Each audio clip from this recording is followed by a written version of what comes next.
Oh, good morning. Welcome to another edition of X Feed. What's up? My name is Schiller. If this is the first time you are tuning in, stay a minute, see if you get any kind of value. If not, then I'm not doing my job. Today, we're going over celebrities returning into the crypto space, the aspect of everybody relying on others to make decisions instead of themselves, how to educate yourself. We're going to talk a little bit about the airdrop everybody was hyping up yesterday that apparently nobody was able to get today. Some of the wild revelations, I guess, of that particular airdrop and how the supply and what they've chosen for it is kind of all out of whack. Some things about how we're going to potentially see a little bit more of a decentralized content stream moving forward. Not for me, but just kind of across the space. Some other hyped up projects, yada, yada, yada. But let's get into that. Enough freaking yapping, Schiller.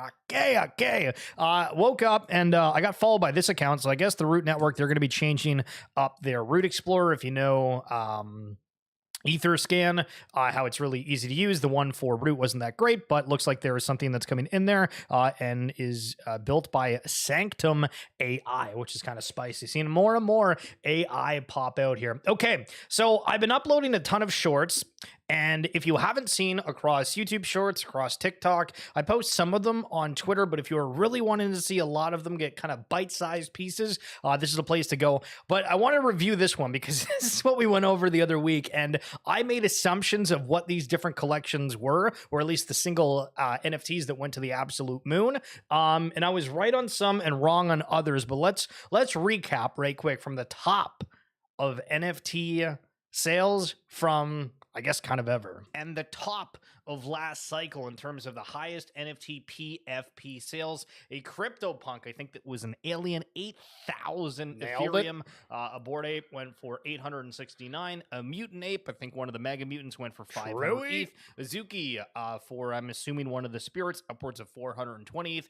Pudgy Penguins, there was the one that was the opposite facing like green background Pudgy, that went for 400. Moonbirds, I don't know which one of those went for 350. Maybe one of the, I don't know why that one went for so much. Cool Cats, obviously there's a couple one of ones.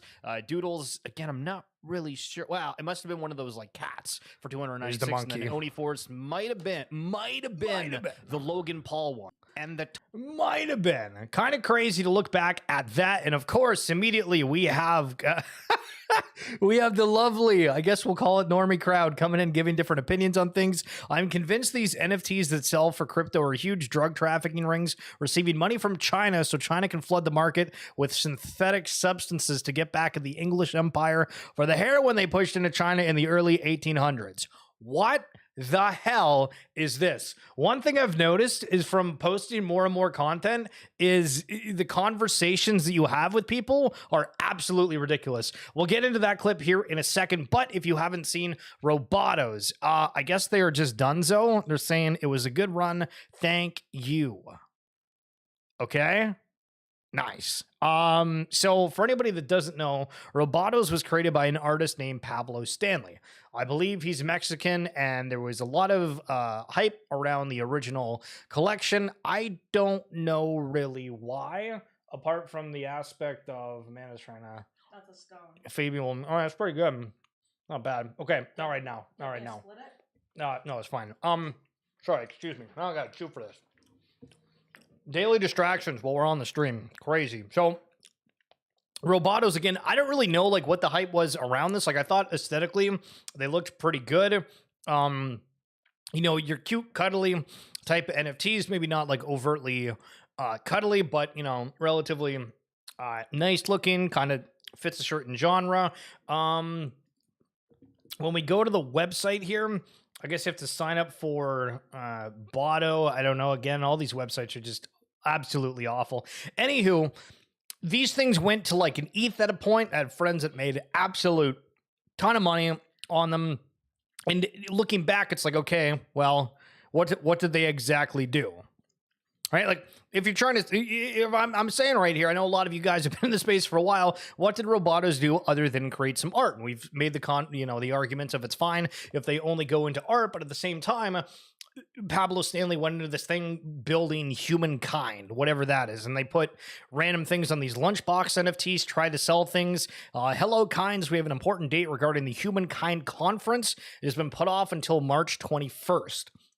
So I guess that collection, it's gone. It's out of here. It's not happening anymore for Robotos, but they're continuing to do this humankind thing. We've had some different takes on the timeline, like regarding it, because it was kind of like an odd reaction that the Robotos account had to people saying that I'm not going to sell it because of legal reasons and it's just going to be a headache, so we're just kind of canning it. And then I'm assuming this is what Steve is referencing here, saying there's a difference between a rug and a failed business.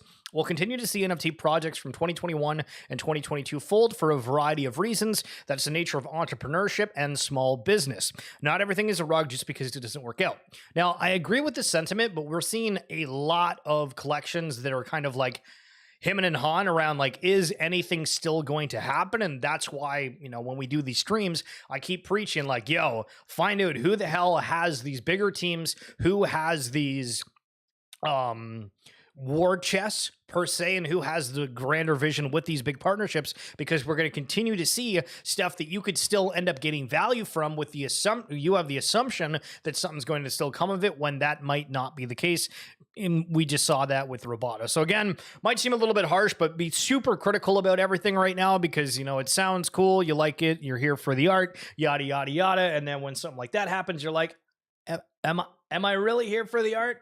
Am I really here for the art? Another massive, ridiculous, unbelievable thing going on in the space.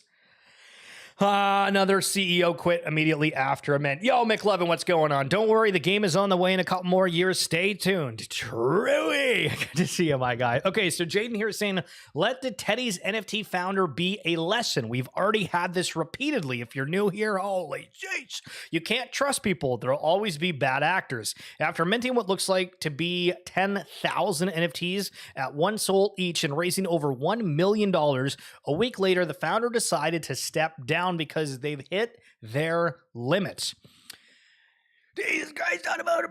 It's a punch in the gut for the Sol ecosystem, who were battle tested enough after the SBF debacle. Some of the comments I'm reading only on Magic Eden, or it would happen on Sol. This isn't tech people, it's people being people.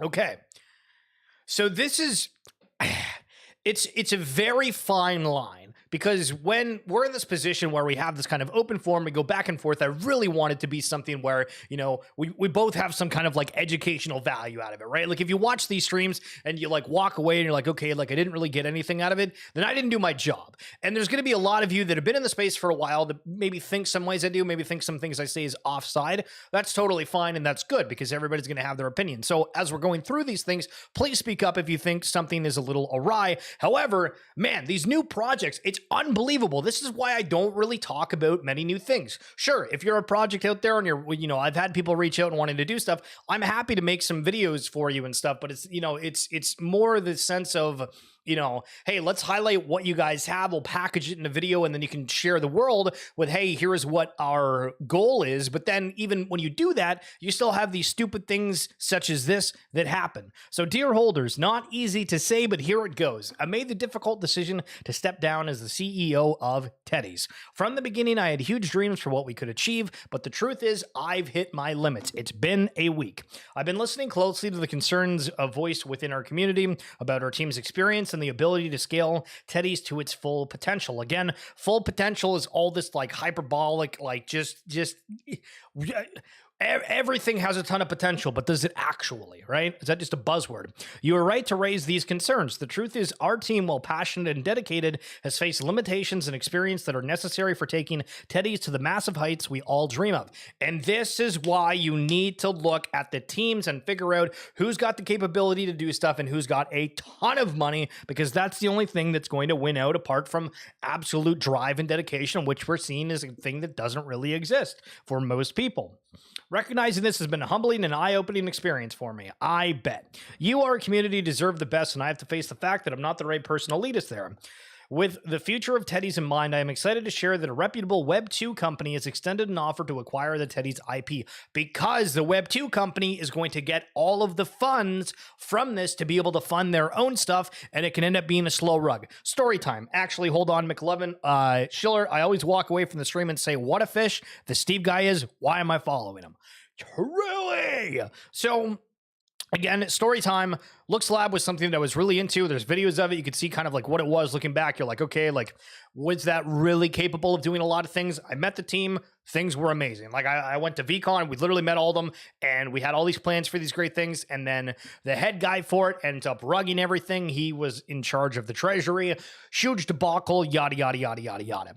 But then all of a sudden, it gets pawned off to this Web2 company from somewhere in Europe. And we're like, okay. And then you do some research, and this company's apparently acquired a whole bunch of other random things and seems to sunset them and not actually do anything that they're intending to. They were literally just there to take the $1 million war chest plus from the company that was this NFT, and then kind of just ignore things. But because, hands shifted, they can say, oh, legal reasons, yada, yada, yada. So this is not a bullish thing. You might say, oh, that's great, somebody's stepping in. We've seen multiple occasions where it's been hot garbage. Why does the Web2 company want to come in through Web3, especially with an incredibly tainted first impression across the board? Because they want the treasury. This opportunity did not arise overnight. We had several initial discussions that took place before our mint during a time when I was exploring potential collabs for the creation of plushies and a mini cartoon series. Okay, so they're doing literally what every single other NFT is trying to do out there. Fantastic. We share the same vision for Teddy's, and they have closely followed our journey, believing in the unique IP of Teddy's. Very unique, I bet. I've not even looked at what this Teddy's thing is, by the way, so I might be completely wrong, and this might be the damn well best looking thing you've ever seen, but this is just all over my timeline in a ruggy fashion, so that's what everybody's first impression of this is going to be. They share the vision that they've got the skills to make it all happen, especially when more eyes are coming to crypto after the recent pump. Okay, what? Why add that? Especially when more eyes are coming after the recent crypto pump. What an absolute abysmal PR statement. Of course, this guy, you can tell by that line alone that this person was definitely not the person for this gig. Over the next few weeks, we're going to seal the deal on this acquisition, kicking off a brand new chapter for Teddy's. This transition promises a fresh team, an invigorated roadmap, and the prospect of reaching unprecedented heights. Probably not, but maybe. My decision to step aside clears the path for new leadership capable of carrying forward the torch with renewed vigor and expertise.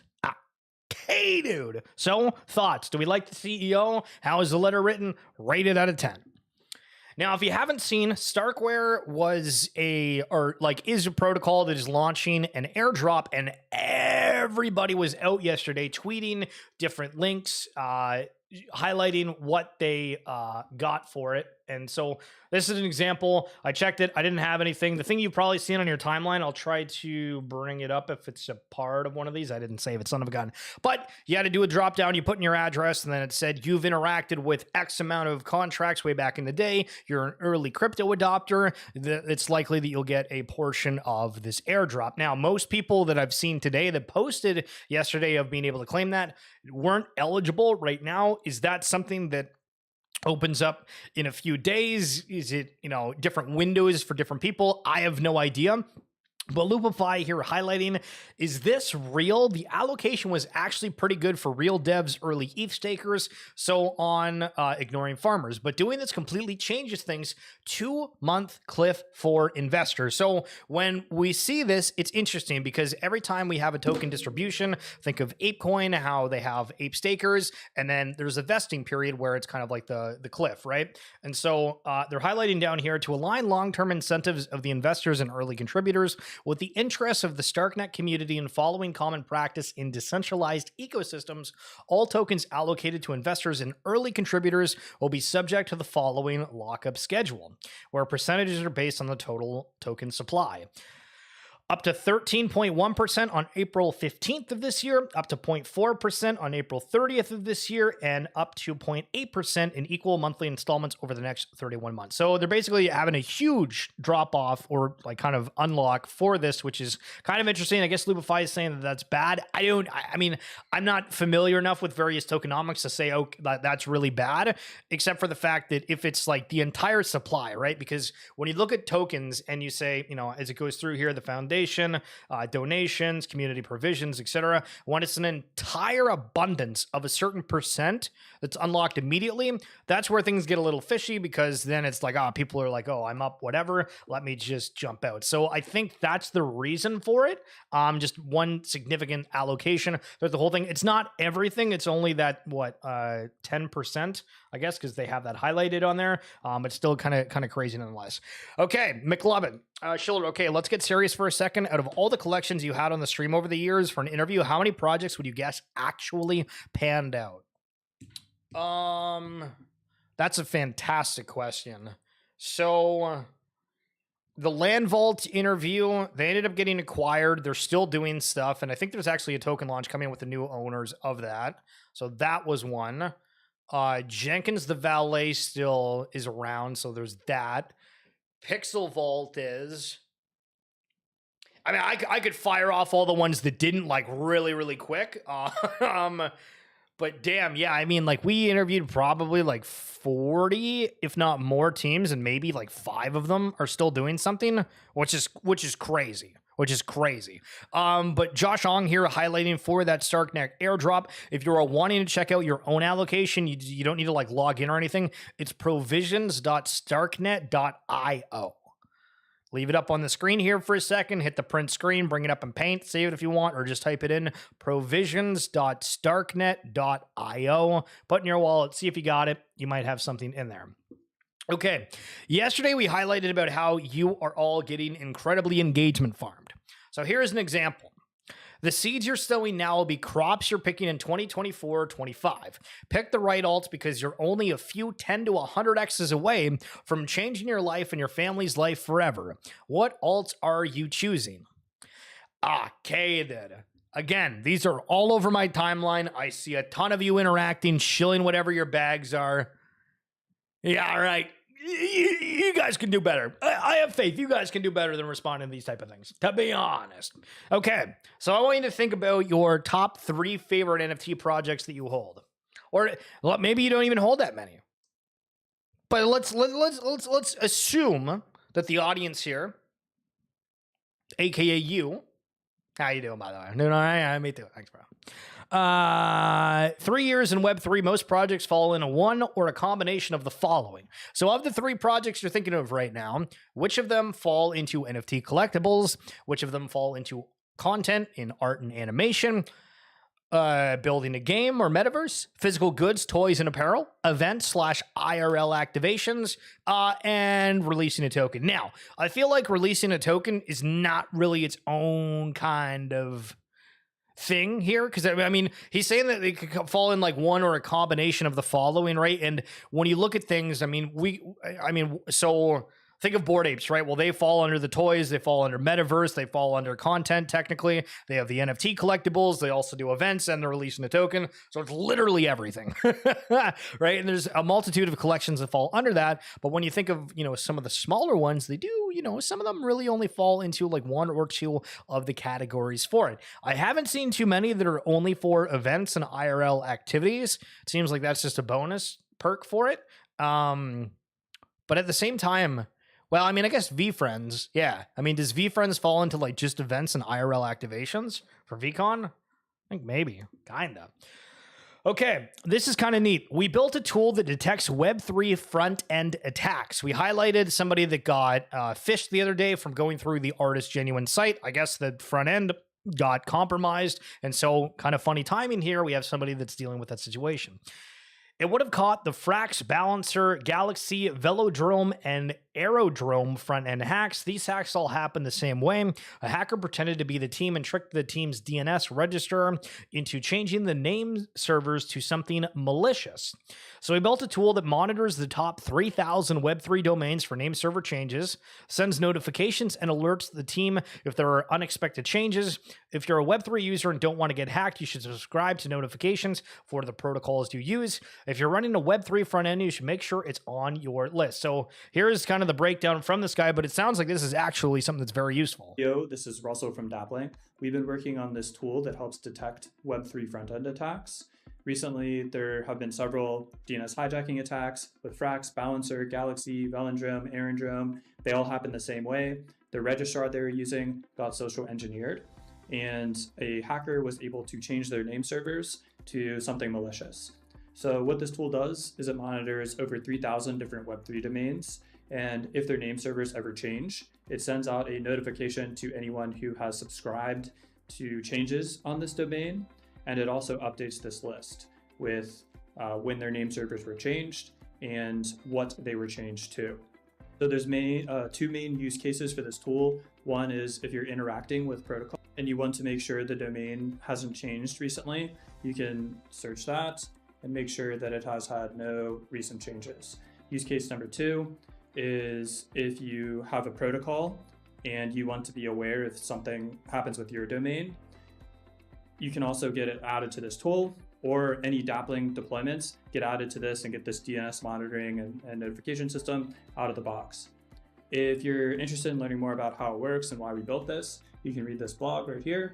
And if you want a domain to get added to this list, you can click here to get that domain added. And finally, we go back here and we click on one of these domains. You can see for this one in particular that it expired and no longer works. And you can click through and look at all these different domains and look at the name server and get a good idea on why they changed and what happened. So that's kind of neat, eh? Not bad, not bad. I don't know if I actually follow these guys. Actually, this is the founder, so I'll follow that. But yeah, some kind of note. And again, if you are a part of any collection, maybe this is worth sharing with somebody. But again, yeah, kind of neat. Wait a minute. Whatever happened to book games? I remember people emptying the kitchen sink, buying hundreds of copies of Gary V's book to get royalties. In the book games, is the project dead? Truly. So when you go to Token Trove, you can still go over to book games. They are listed at $90 still, which is kind of crazy. So for anybody that doesn't know, Gary Vee got to become a New York Times bestseller for one of his recent novels because he attached these NFTs if you bought 12 books. And so people wanted several of the NFTs. And so they bought upwards of 100 plus books to get more of the NFTs. And some were rare, some were lesser. I guess these are used for different like claimables of things. Book Games has kind of like a store that you're able to go into. And if you have like X amount, let's just say it's like 12 of certain ones with the background, then you're able to like redeem a physical Michael Jordan card as an example. They had other NFTs in there and some different stuff, and basically his mantra was book games are played forever. But some of the pricing of things is kind of like super out of whack, but I guess they're still holding up somewhat. So yeah, that's your update on book games. Okay, so I guess there's been a couple of BAYC Grail sales, even though a lot of people have been fudding over things. And this person spent $171,000, and Bored Ape Gazette had a story on it. So this Bored Ape Yacht Club member picked up 2 Grails for 65 ETH or 171K. They've been buying the recent fear in the Yuga verse and is looking to put European apes on the map as he adds to a pair of Grail primates to his Yuga Labs collection, gets ready for a boring future. I have to like really highlight the fact that imagine trying to tell this to anybody that like isn't like somewhat open to blockchain or gets any of this stuff remote. Like it's weird, right? Like my dad tunes in, and if you're watching this, hi dad. I mean, imagine saying, "Yo, so yeah, somebody bought the thing that I bought for like $250 for 171K." Yeah, it's totally rational, Dad. Yeah. You know what I mean? It's ridiculous. Today's the day for me. Rajabi Beck told the Gazette, yes, of course, I'm worried after such successful purchases. I couldn't miss these grails. Buying high-end primates is nothing new for ER.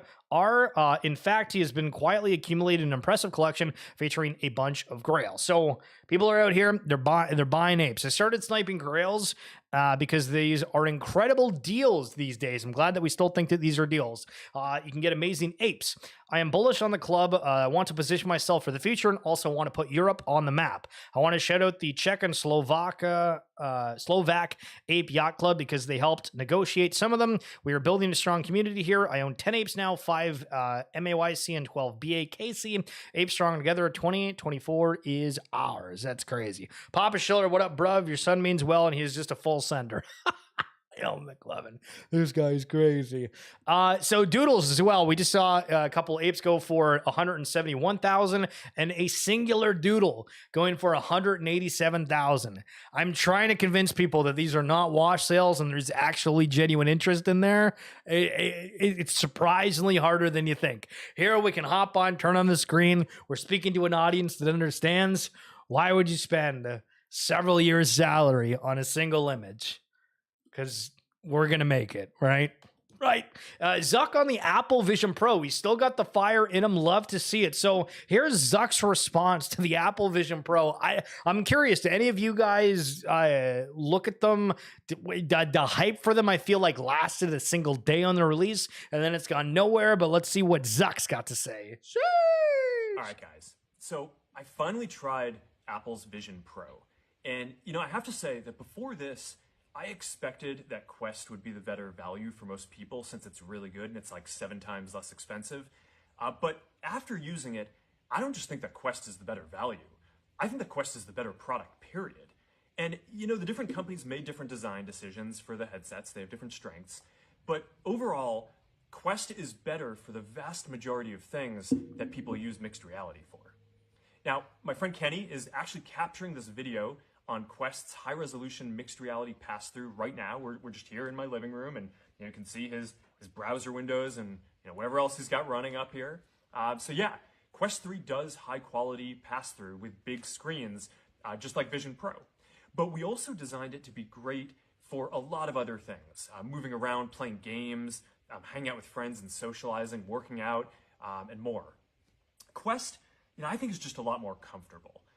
We designed it to weigh 120 grams less, which makes a really big difference on your face. There's no wires that get in the way when you move around. It's a big deal. Our field of view is wider, and I found our screen to be brighter also. I also noticed that Apple's headset has this motion blur as you move around, which Quest is just a lot crisper. Now, Apple's screen does have a higher resolution, and that's really nice. But I was surprised by how many trade-offs they had to make to the quality of the device and the comfort and ergonomics and other aspects of the display and artifacts in order to get to that. Now, for input, Quest supports precision controllers that are great for games. Both headsets. Now, I don't want to go through all of this because this is another 150 minutes of this man's yapping, but I'm curious if you guys have any VR headsets. Do you like them? Do you think they're cool? For the Vision Pro, again, was it something that you're thinking, hey, maybe, again, it's like $3,000, right? And I feel like the day that it came out, everybody was hyped on it. And now it's really kind of trailed off. Man, I wonder what Zedrun would be today if they didn't sell their entire treasury when ETH hit 1,200. I'm sorry, what? So if anybody doesn't know, Zedrun was one of the original Web3 games where it was like, you get a horse, you can put it in a race, and if you get top 3, you get moolah. Money, money, money, money, money. And yeah, so I mean, I didn't know that they actually sold the treasury at 1,200. A lot of people were very unhappy with the way that Zedrun went out. Dookie Smalls here highlighting same spot, more money. Leadership absolutely killed that company. Biggest letdown in my Web3 career. Again, they were supposed to do all these crazy things, and it feels like Zedrun's really not done anything except for launch a token recently. So this is just re-highlighting the Stark thing. So people went to the Wenser.xyz and put in their wallet. So when you went to this, you needed to click down from the layer 0, not Starknet, but go down to the is it no longer there? What the hell? It showed early adopter, and that's taken away here. Maybe because there was a whole bunch of backlash of people saying we weren't actually qualified for this. Yeah, it's gone. So it's for Starknet, right? And everybody went to that, and then it rejected it, saying that you needed to put in a Starknet wallet, not an EVM address. But then for this early ETH adopter thing, you were able to put that, and then everybody across their entire timeline was posting these screenshots. So that's what that was yesterday. If you were on seeing that all over your timeline, people went to that site and they said they were eligible, and now people are apparently not. So I guess they removed that, and it's a little, bit suspicious, if you will. Okay, shout out TSBG, you sent me this. You're the friggin' man, sir. The doctor's order is in, and I can't show my pen. There we go, the light. And you're infected with the disease of Web3. Love to see it. Okay, Heroes of Mavia went from $3 to $9 less than 5 days after going live. We highlighted this. There was a couple of little questions about kind of they're saying, hey, we have 1 million downloads, when a lot of sites never registered them having more than like 100K or even, several hundred. But that's neither here nor there. In 7 days, Pixels is estimated to start at close to $1 billion on Binance. We highlighted that as well. Here are 20 plus gaming tokens you can get in before they launch. So before we get into this, we'll go down to McLovin's comment here in a momentaro. How ridiculous is it that we talk about the growth of Web3, how many Web3 games there are, how bullish everybody is, and can you name a single person that plays a Web3 game daily? Okay, so in the chat, I got Huddle Hill. I know you rock with the sandbox occasionally. Okay, so that's one. I know Yo Jeremy plays Parallel, so I have two.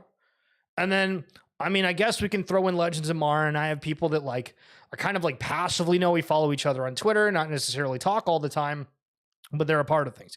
I find it just crazy though that everybody's hyped up about these things, that we still haven't really gotten any sort of not even mass adoption, but adoption from people that are in the blockchain space. I play old school RuneScape. I started playing that again, and I enjoy it. That's maybe one of the only games that I really play. Haven't done League in a bit. Did that for a while. But for Web3 games like Legends of Mara, log in once a day, maybe even not even that. You click the little speed up for 2 seconds, and then that's it. All right, heavy metal I was into originally, and then I was like, this is. And then we have the Dookie Dash thing coming up. There's going to be prizes and all the extra things with that. And it's okay, are we going to get back into that for some of these other games? Yeah, sure, there's an audience out there, but how many people do you actually know that's partaking in these games versus saying, oh, it's a Web3 game, this is bullish, woohoo, woohoo, woohoo, we're buying everything. McLovin, so Zedrun was a bit of a mind blown because compared to most projects that came out in 2021, you would have thought it was going to be a juicer because they immediately had a working product and game that you could actually make money at. Truly. And there was people that literally wrote articles and breakdowns of how to breed the right way, and people were taking speculation as fact, and it was this entire ecosystem of people. You see everybody on your timeline talking to different projects right now. Think of back in the day how few there actually was. So there was some hardcore people that were into Zedrun back in the day. But anyway, Hunter's highlighting here AI Arena. NRN is a play to airdrop campaign that's live right now. Paradise Tycoon, play the game or get access via their launchpad partner. Mochaverse, farm realm points and hold a Mochaverse NFT. Pixelmon NFTs receive an airdrop and access to presale. Overworld and Karna NFTs get 3% airdrop and presale access. Persona Journey, details to be announced. Expect holders to receive benefits. And, as we're going through all of this, I want to kind of highlight, earlier I was talking kind of negatively about a lot of new projects, right? We're like, oh, this one's coming out. This one, from the past has not done well.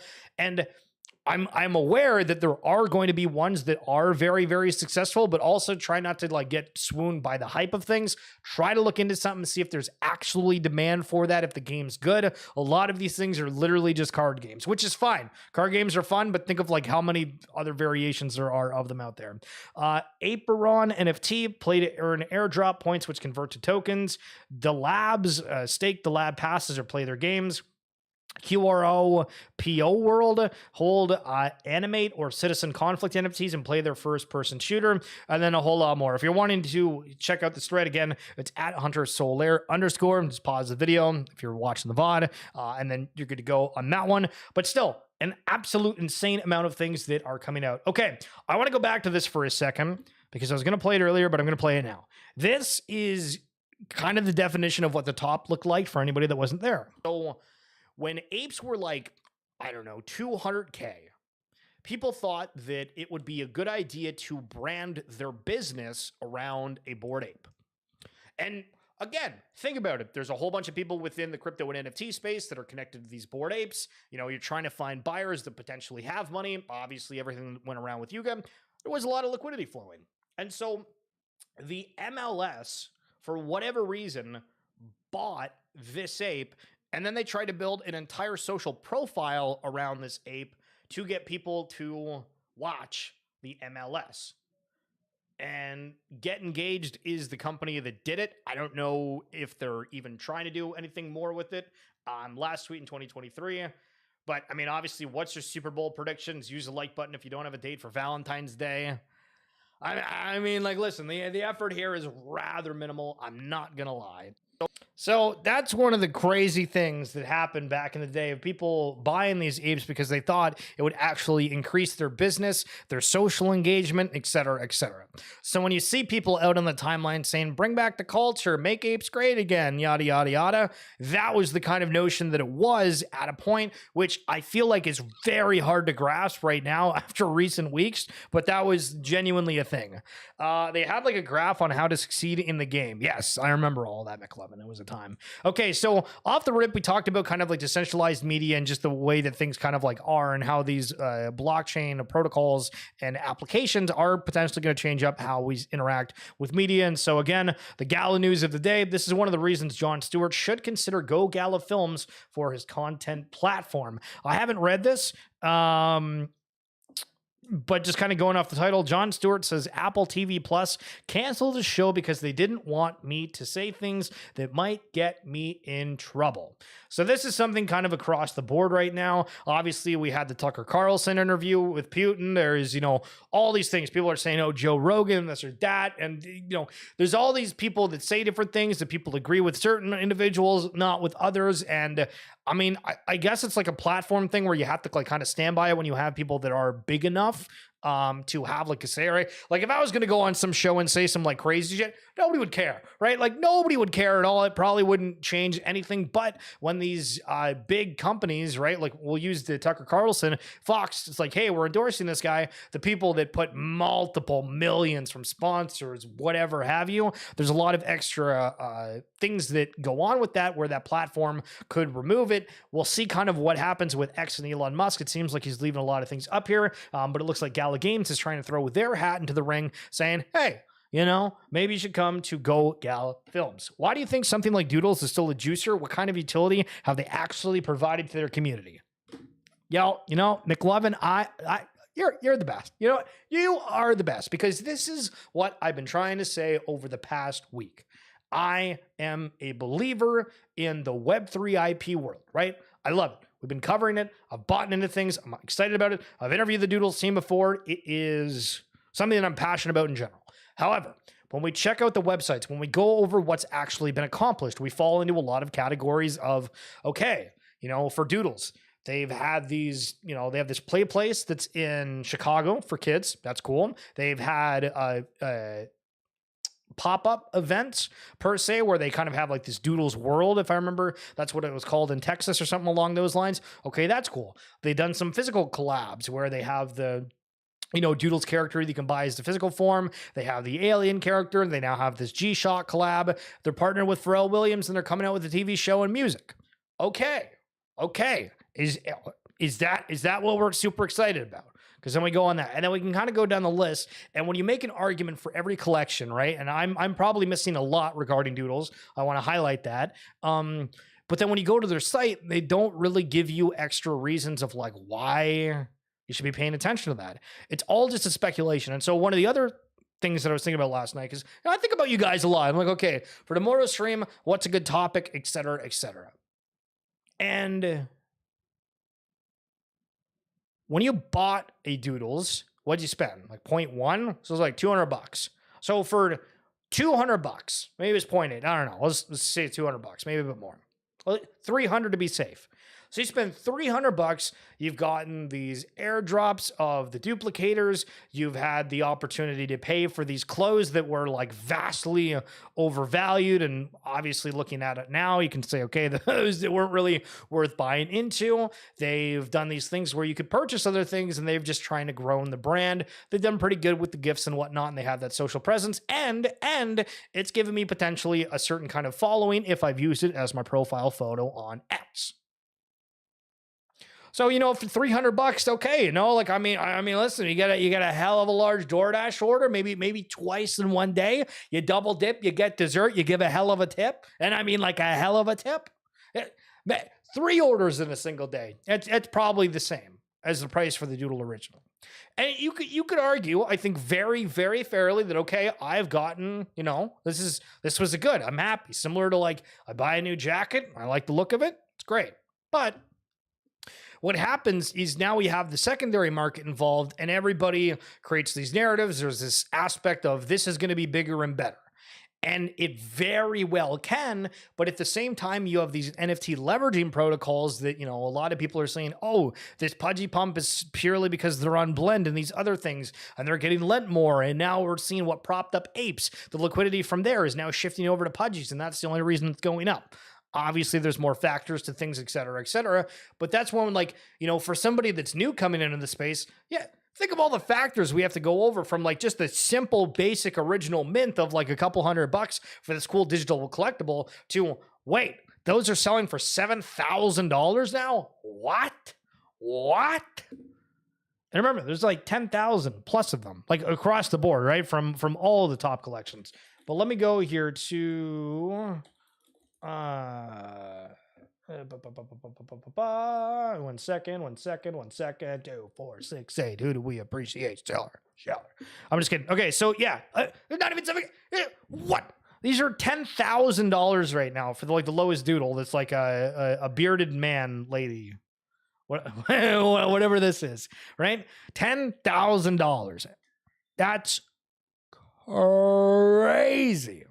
And what's the rationale for, right? And we can argue for all of them, right? Like if you're a doodle holder, I'm not picking on doodles, right? Like we could go down an entire list for whatever the heck collection you want, right? Zuki, same thing. They launched a event, right? They had an event and people got airdropped things that they were excited about. They turned into beans. A bunch of people bought beans. They thought they were going to be like the leading NFT for that. They came out, they did another mint. Beans got absolutely trashed. Anybody that bought them got rinsed. Would have been better if you just sold the top. The entire collection as a whole compared to the top is way down. They've done some merch that's exciting, but of course you'd have to pay for it as well. And they're doing a animated TV series that they've only apparently showed like trailers of things, but people are saying this is the best collection that ever lived. What? Crazy. Yeah, I'm just the ask questions guy because people continue to spend several thousand on these high floor projects, but nothing is being delivered utility wise to pay anything close to that. Yeah, Ray Stinger, what's going on? Holy shit. You remind me, we got to tell a story here in a second of the crazy pop off of YouTube last night. I was DMing Ray Stinger about it. I was like, bruh, that's dang machine. But yeah, so again, like this is, so I don't know if Dan's watching this. Shout out Dan if you're watching this. But yesterday he came in here and he's like, I don't understand what the hell the point of these NFTs are, etc. And I'm like, in the moment, I'm like, okay, I'm trying to defend it. I'm trying to think of like, I'd rather hold something that's digital than physical because I don't really have room for things. I'm just, it's easier to do that. Still, show it off. Is it just for the flex? Okay, well, there's the digital wearables, yada, yada. And then like, the more you think about it, you're like, he's right. How in the hell am I supposed to defend these things? And now I would argue that, okay, like, at a point, we're going to have these really cool experiences and things that are online, that are a part of the blockchain, that involve AI. AI and blockchain are converging, all these crazy things. We're on our own monetary system. All this, it's crazy, bro, right? There's all these things that just go nuts with the narratives, with the rationaling of things. And man, I hope something cool comes of this because holy jeez, how long can we do this for? Yo, Hillside Homie, what's up, my man? How are you? Guys, this guy's a play. Yo, he probably a musician. That's what I'm saying. Anyway, so yesterday, my story that I was going to say about YouTube, and again, if you guys aren't on YouTube, be sure to check it out. It's at Schillerverse. The Twitch is different. It's at Von Schiller, but also on TikTok. So I posted this video of a short that was explaining Pal World. It was literally just a clip like this. You guys probably seen them. Most of them are literally just a clip like this with captions added. Sometimes I add a little bit extra to it, but it was just me reading through how Pal World came to be. And I posted this like 3 or 4 weeks ago, and I'm like sitting there, like just checking out the YouTube page, seeing what the kind of comments are and whatnot. And it suddenly got like 2,000 views in the last 60 minutes. And I'm like, I'm sorry, what? So this Pal World video has now got like 5,000 or 6,000 views as a short. And the thing that bothers me about it is the most viral video I'd arguably have in a short time frame is something that has nothing to do with NFTs. I quit. I quit. What an experience. Okay. All right, we got more problems here as per usual. The actual level of tech competence in the space is so low that it's scary. I was wondering how these people whipped up a Say NFT marketplace literally overnight with all the features of the top ones. Well, they cut corners. So this is, if you don't know, Say's in the ecosystem that's kind of popping up. Your IMX, your Polygon, your whatever, right? Hello, everyone. We're reaching out to share important information regarding a recent security incident that has impacted our platform. We have identified a security exploit in our blockchain indexer that resulted in the unauthorized withdrawal of approximately 30,000 Say from our bank wallet via militia deposit transactions. 30,000 Say. We want to assure you that all NFT assets on Quick are safe and secure. The exploit did not affect any user wallets or NFT holdings. Oh my God. Why do these things keep happening? Why do these things keep happening? Why do these things keep happening? Okay, and speaking of why do these things keep happening, Zach XBT here highlighting, remember when KSI, who is the guy that's partnered with Logan Paul, he's like a content creator, but also is involved with like that Prime drink. All of a sudden, my XCAD coin bag is looking juicy again, then proceeded to dump $850,000 worth of that token over the following days from his wallet address, of course. So he's out here, another celebrity that's highlighting, hey, Yahoo, go check out this. Bunch of fish don't realize. And then Thread Guy here highlighting the last time that he tweeted was, oh, this is actually the end where Tether ended up going to zero. The whole debacle with Tether, if you don't know, look it up. Crazy story. But then, of course, 2 years later, he's now back saying, does this still work? So get ready for the NFT and other crazy things to drop from these celebrities. Okay, so community megaspace incoming. Will you be there? And I want to go over a couple of these right quick because we love doing this, right? We love highlighting how dog most of the websites are. So Bulls on the Block was one that we went to yesterday, but because these guys are a part of it, well, we're going to go check and see. So building the pirate layer of the internet. This is apparently a mint that is live right now. If we click on it, there is nothing except for buying NFTs that are on Polygon. They look a little rough. But okay, so all those projects are trying to get together on a space to highlight here. We should go buy our bags. What's the next one here? Mars Cat Voyage. They follow me, so we got to be a little bit nicer here. Okay, but again, if the websites are good, I'm going to highlight and say they're good, right? So welcome to the Mars Cat. Okay, that's already gone. What? Welcome to the Mars Cat Voyage, the first limited collection of NFTs giving holders the ability to follow cats on a voyage to Mars. Their eventual meeting with aliens, the build out of their colony, and all of the discoveries along the way. So there are several NFT collections that are a part of the ecosystem, so it's just different art throughout them. I think arguably compared to the last one, those look a lot better. The roadmap, I guess, buy yummies for IRL cats. Launch the space suit token, launch a unique merchandise store, create a PFP banner making tool on our website, launch a community fund, and develop an NFT-based game for all MCV owners. I feel like this is the first thing you should be going out and doing, but hey, okay. So the use cases here, commercial usage, spacesuits, airdrops, Mars alien cats, game experience, website tools, community, and merch. Okay. What do we got next here? We got Alien Friends. And listen, another one that follows apparently 150,000 followers. Seems kind of ridiculous. Hi, friend. Our mission will always stay the same. Build the biggest group of friends in the universe. Okay, so they have Alien Friends, Full Send Friends. I guess they have a partnership there. Alien Friends Evolution, and then an incubator. They have banners, PFPs, printables, and memes. Okay. And then we have Goons World. 40,000 followers for this. Shop or own. Guess we'll go to shop because I don't own. Not Drugs is back. And then we sign up for an email. Okay. All right. How absolutely miserable of an experience was that? Out of 10. Jesus. Murphy, people. Okay. Some actual interesting news here. MasterCard. Exciting to see Past to Priceless come to life with MasterCard. Keith Grossman shares a great feature of our MoonPay widget as Google plans to sunset third-party cookies. This year, it's important to think about how we can use Web3 to store data. Now apparently this is like MasterCard specific NFT collection.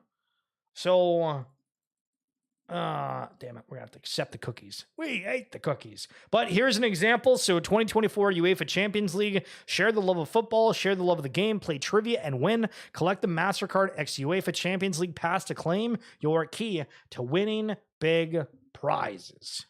Okay. When we click on this, it only shows this, and that is it. Fantastic. So what is connect.priceless.com? It's a new way that MasterCard is using blockchain technology to deliver digital passes that, by claiming, will enhance priceless experiences and better connect people to a world of possibilities. Okay, so instead of going to the beer store, buying a case of beer and you know, potentially getting a t-shirt or something, you can now go to these sites, fill out trivia, and get tickets to go to a football game. Maybe the beer can wasn't like a great reference, but it feels very, very similar to that type of notion. So again, MasterCard coming in the Web3 space a bit more than usual. That is interesting. However, a little bit of maybe negative news here. The Visa and MasterCard duopoly levied $93 billion in credit card fees in 2022. We cannot allow credit card companies to keep cushioning their bottom lines at the expense of families and small businesses. $93 billion. Oh, that's crazy. Imagine if Magic Eden provided retroactive rewards for activity on OpenSea that unlocked as you used Magic Eden. Would be the biggest mic drop in Web3. So this is a great point because I've tried to make the argument that we're going to have a ton of different options with these NFT marketplaces. Is it something that you get a kickback based off purchases? Is it something that goes off of, you know, this kind of retroactive rewards that's highlighted here? But am I going to just use Magic Eden for the fact of like getting rewards versus Blur, OpenSea, etc.? I mean, I feel like argue that wherever the cheapest NFT is, if that's the idea, because again, I'm kind of the mindset that we're going to have this big flush of this mass production of NFTs where these smaller collections that people see nowadays, and it's all these expensive fine art, whatever, I don't think that's going to be the main talking point whatsoever. It's just because the technology is early and nascent. But basically, as an owner of one of these, right, you get to pick whatever marketplace that you're on. And so as a buyer, you basically go wherever that is. But if there's something that's extra to this, I think that's when things change up just a wee little bit. So meet the first cohort of the Futureverse Basecamp Accelerator Program.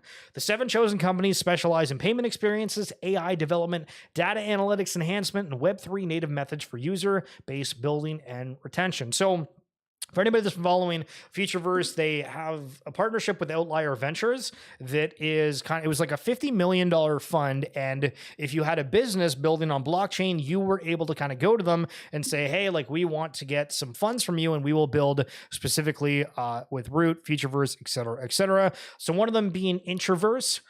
Gaming as a service, the future of user acquisition, engagement, and loyalty. That reminds me somewhat of Zeely. And Galaxy and some of these other ones where they say, hey, we'll like get you users and stuff. And usually it's like, hey, we'll give you like $20 free in this crypto token if you go and interact with their stuff. So Introverse is a gaming as a service platform that offers to NFT projects, IPs, brands, and games user acquisition, engagement, and retention thanks to cross-community gamified experiences. Hillside, I'm hopeful of a retro/throwback NFT vibe like all cultures and trends tend to have with the next-gen Web3 folks. Yo, could be. Except I feel like some of the prices need to go down, so I wouldn't be shocked if we see some of these top collections launch like a newer, bigger collection that also is a free airdrop to the OG holders to try to expand that, because that's, I feel like, the easiest way to have that happen. Next up, we have Lifelike Digital. I'm trying to make this bigger so you guys can read it. Digital humans made for the metaverse. Lifelike Digital develops realistic digital humans for seamless integration across the metaverse. Their AI-powered avatars have rich character, exhibit natural behaviors, and provide immersive interactions. Their purpose is to extend AI beyond chat by using AR and VR to give AI a spatial presence in the world, enabling shared experiences with digital humans anywhere. With their first product, Gym Vibe, anyone can access the benefits of a personal trainer at home at any time of day or night instantly by slipping on a AR or VR device and interacting with a fully 3D and AI personalized trainer. Ooh, humans getting the boot again.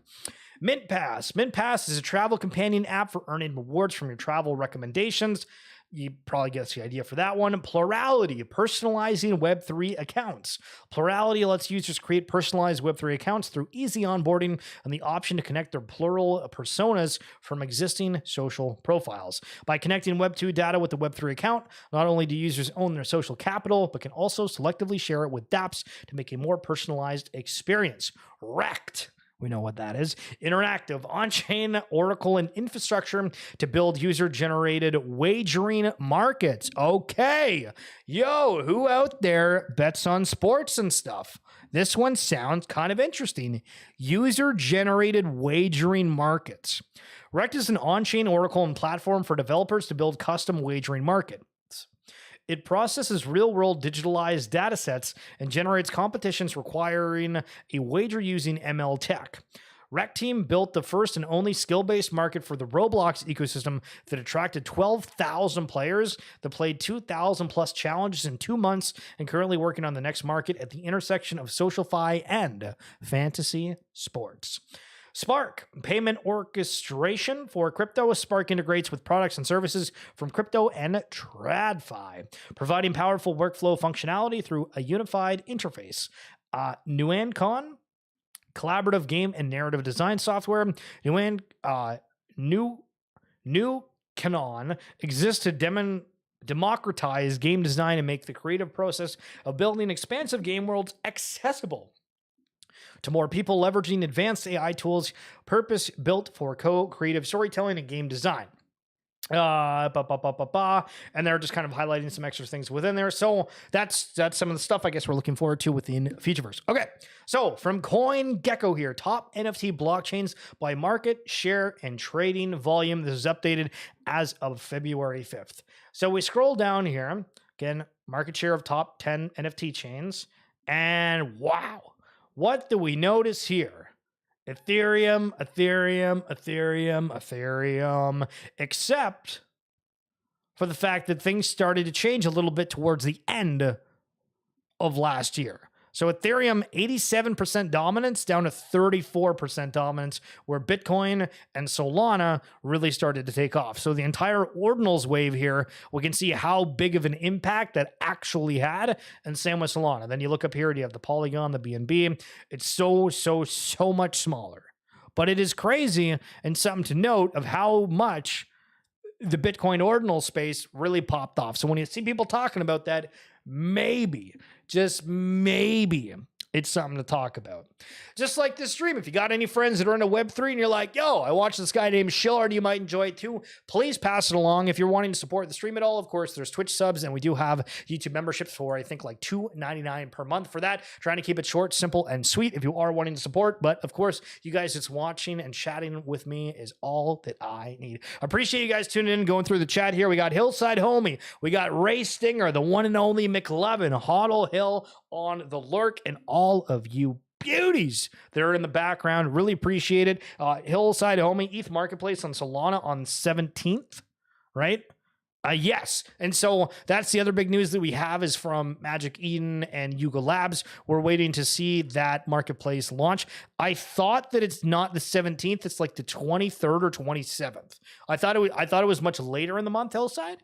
So we'll see if that ends up happening.